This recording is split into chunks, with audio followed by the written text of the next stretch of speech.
অত্যন্ত গুরুত্বপূর্ণ। সো তোমাদের সকলেরই স্বপ্ন যে ভাইয়া আমি আইন নিয়ে পড়াশোনা করবো। সো গুচ্ছভুক্ত যে 24টা বিশ্ববিদ্যালয় রয়েছে, সো 24টা বিশ্ববিদ্যালয় কোন কোন ইউনিভার্সিটিতে আইন বিভাগে কতটি আসন সংখ্যা রয়েছে এবং কারা কারা ভর্তি হওয়ার সুযোগ পাবে, সো ওভারঅল ডিটেলস নিয়ে আলোচনা করবো যে গুচ্ছভুক্ত 24টা বিশ্ববিদ্যালয়ের মধ্যে মোট কতটি বিশ্ববিদ্যালয় আইন রয়েছে এবং কোন বিশ্ববিদ্যালয়ে কতটি আসন সংখ্যা রয়েছে। সো জিনিসটা তোমার কিন্তু ক্লিয়ার হয়ে যাবে এবং তুমি বিজ্ঞান, মানবিক এবং বাণিজ্য শাখার শিক্ষার্থী, তুমি কেন আইন নিয়ে পড়বা, সো এই সকল বিষয়টা নিয়ে আলোচনা করবো। দেখো জিএসটি বা গুচ্ছভুক্ত 24টি বিশ্ববিদ্যালয়, এবছর তোমরা যারা গুচ্ছভুক্ত 24টা বিশ্ববিদ্যালয় ভর্তি পরীক্ষায় অংশগ্রহণ করেছো, সো তোমাদের মধ্যে অনেকের স্বপ্ন হচ্ছে আইন নিয়ে পড়া। বিশেষ করে তোমরা যারা মানবিক প্লাস বাণিজ্য শাখার শিক্ষার্থী আসো বা মানবিক শাখার শিক্ষার্থী আসো, তাদের প্রথমেই টার্গেট থাকে যে আইন নিয়ে পড়বো ভাইয়া। কিছু কিছু সংখ্যক ছেলেমেয়ে ইংলিশটাকে বেশি প্রাধান্য দিবে, আর ম্যাক্সিমাম ছেলেমেয়েদের যাদের রেজাল্টটা মোটামুটি ভালো হয়েছে তাদের ফার্স্ট চয়েস থাকবে হচ্ছে মানবিকের ক্ষেত্রে আইন বিভাগ। সো সেক্ষেত্রে দেখো আইন বিষয় আছে যে সকল বিশ্ববিদ্যালয়, আইন বিষয় রয়েছে যে সকল বিশ্ববিদ্যালয়।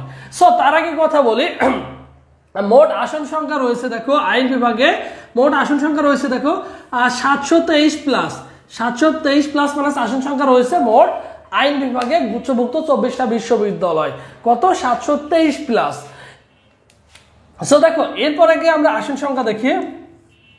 জগন্নাথ, একমাত্র ঢাকার মধ্যে যে ইউনিভার্সিটি রয়েছে সেটা হচ্ছে জগন্নাথ। জগন্নাথে আসন সংখ্যা রয়েছে 80টা এবং আর্টসের জন্য বরাদ্দ রয়েছে 30টা, আর্টসের জন্য বরাদ্দ রয়েছে 30টা। দেখো আইইউ কুষ্টিয়া ইসলামিক ইউনিভার্সিটি রয়েছে দেখো 80টা রয়েছে আইন বিভাগ। খুলনা ইউনিভার্সিটি রয়েছে 38টা আসন সংখ্যা। বরিশাল ইউনিভার্সিটি রয়েছে 70টা। কুমিল্লা ইউনিভার্সিটি রয়েছে 50টা। তারপরে দেখো Bangabandhu Sheikh Mujibur Rahman science and technology ইউনিভার্সিটিতে 70টা, আর্টসের জন্য বরাদ্দ রয়েছে 20টা।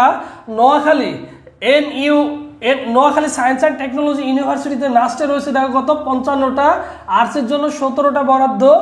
জাতীয় কবি কাজী নজরুল ইসলাম ইউনিভার্সিটিতে রয়েছে দেখো 50টা।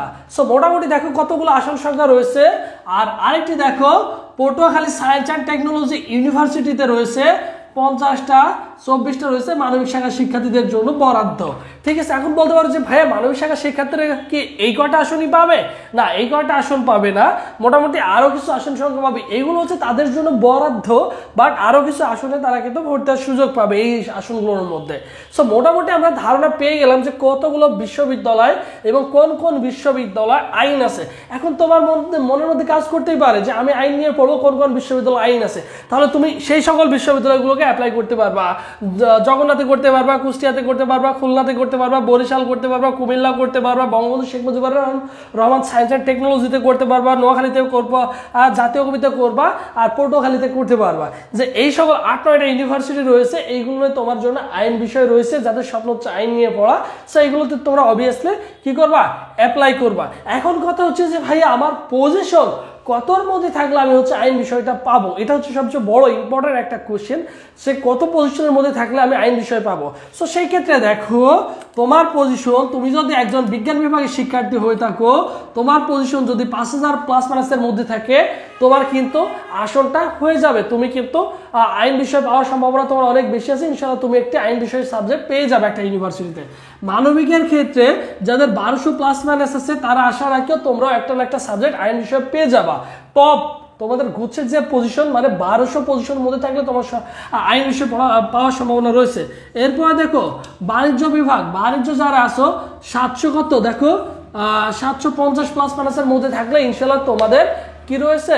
পাওয়ার সম্ভাবনা রয়েছে। ঠিক আছে, এখন বলতে পারো যে ভাইয়া 723টা আছে আসন সংখ্যা, আপনি বিজ্ঞানের দিলেন 5000, মানবিকের দিলেন 1200, বাণিজ্য শাখা দিলেন 750। এখন দেখো বিজ্ঞান বিভাগের শিক্ষার্থী যারা আছে তারা কিন্তু সহজে আইন বিষয়ে যেতে চাইবে না। ওদের আগে ফার্স্ট টার্গেট থাকবে CSC, Tripoli, genetic engineering, pharmacy, molecular biology, apply chemistry, chemical engineering. So তারা কিন্তু চাইবে কিছু সংখ্যক হাতে গোনা দেখা যাবে যে 2% বা 5% শিক্ষার্থী হচ্ছে লয়ের দিকে হচ্ছে ঝুঁকবে, আর বাকি ম্যাক্সিমাম শিক্ষার্থী হচ্ছে ইঞ্জিনিয়ারিং রিলেটেড, এবং যারা বায়োলজি অ্যান্সার করছে তারা হচ্ছে কি করবে? ফার্মেসি বলো, জেনেটিক ইঞ্জিনিয়ারিং বলো, মলিকুলার বায়োলজি বলো, পাবলিক অ্যান্ড হেলথ বলো, এই সকল সাবজেক্টগুলোর উপরে তারা কি করবে? প্রাধান্য দিবে। এরপর হচ্ছে মানবিক। মানবিকের ছেলেমেয়েদের ফার্স্ট ঝুলি থাকবে হচ্ছে কোথায় দেখো তোমার হচ্ছে লতে। এখন ল হচ্ছে 1200 পর্যন্ত ভাই এখানে লিখে রাখছে। দেখো 1200 পর্যন্ত কেন, এখানে দেখো ম্যাক্সিমাম ছেলেমেয়ে লতে টার্গেট করবে এবং আরো কিছু কিছু করবে যাদের স্বপ্ন হচ্ছে ইংলিশ, যারা বিসিএস দেওয়ার জন্য দৌড়াবে, দ্রুত বিসিএস দিবে। সো আরো কিছু কিছু ছেলেমেয়ে আছে তারা কি করবে ইকোনমিক্স, আরো কিছু ছেলেমেয়ে আছে তারা পলিটিক্যাল সায়েন্স, রাষ্ট্রবিজ্ঞান নিয়ে হচ্ছে পড়াশোনা করবে এই টপ 1200-র মধ্যে। সবাই কিন্তু কি করবে না এই টপ 1200-র মধ্যে, সবাই কিন্তু হচ্ছে ল পছন্দ করবে না।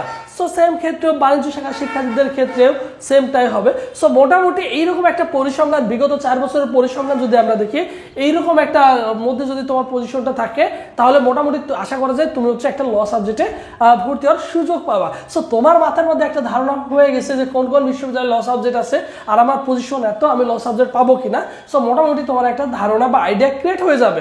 সো মোটামুটি তোমরা যারা বাংলাদেশ প্রেক্ষাপটে এবং বহির্বিশ্বে লয়ের ডিমান্ডেবল কিন্তু অনেক অনেক অনেক ডিমান্ড, হাই ডিমান্ড রয়েছে, ঠিক আছে। এবং তোমাদের জন্য আরেকটি অ্যানাউন্সমেন্ট দিদি, এবছর তোমরা যারা বিভিন্ন পাবলিক বিশ্ববিদ্যালয় ভর্তি পরীক্ষায় অংশগ্রহণ করবা, একমাত্র এখন শেষের দিকে তোমাদের 7 কলেজ রয়েছে, বিজ্ঞান বিভাগের শিক্ষার্থী যারা আছো 7 কলেজ দিবা, এগ্রিকালচার ইউনিভার্সিটিতে অংশগ্রহণ করবা। সো তোমাদের জন্য স্পেশাল আমাদের একটা অনলাইন মডেল টেস্ট ব্যাচ রয়েছে, তোমরা চাইলে ভাইয়ের সাথে যোগাযোগ করতে পারো। এটা হচ্ছে ভাইদের অফিসিয়াল ফোন নম্বর, এখানে কি করতে পারো হোয়াটসঅ্যাপে নক করতে পারো, অথবা ভাইদের যে অফিসিয়াল ফেসবুক পেজ রয়েছে সবুজ স্যার, তুমি যদি ফেসবুক অপশনে সার্চ করো, সার্চ বারে গিয়ে এই নামটা লিখে সার্চ দিলে দেখবা যে ভাইদের অফিসিয়াল ফেসবুক পেজটি চলে আসবে। এই পেজে SMS কোড, যে কোনো কিছু যদি না বুঝে থাকো, কোনো কিছু নিয়ে প্রবলেম ফেস করে থাকলে ভাইকে ইনশিওর করবা এই নম্বর, এই পেজে ভাই তোমাকে রেসপন্স করবে। বিষয়টা ক্লিয়ার? সো মোটামুটি তোমাদের একটা ধারণা দিতে পেরেছি আমি ইনশাআল্লাহ। সো তোমাদের যার যার স্বপ্ন, তুমি কি করবা, ল নিয়ে যদি পড়তে চাও অবশ্যই পড়তে পারবা। আর ভিডিওটি ভালো লাগলে অবশ্যই চ্যানেল সাবস্ক্রাইব করতে হবে, ভাইয়ের ভিডিওতে একটা লাইক দিয়ে সাথে থাকতে হবে এবং আরও যদি কোনো কিছু জানার থাকে সেই বিষয়ে মন্তব্য করে রাখবা ইনশাল্লাহ, ওই বিষয়ে ওই টপিক নিয়ে তোমাদের ভিডিও দিয়ে দেবো ইনশাল্লাহ। সো সবাই ভালো থাকো, সুস্থ থাকো, পরবর্তীতে আবার তোমাদের সাথে দেখা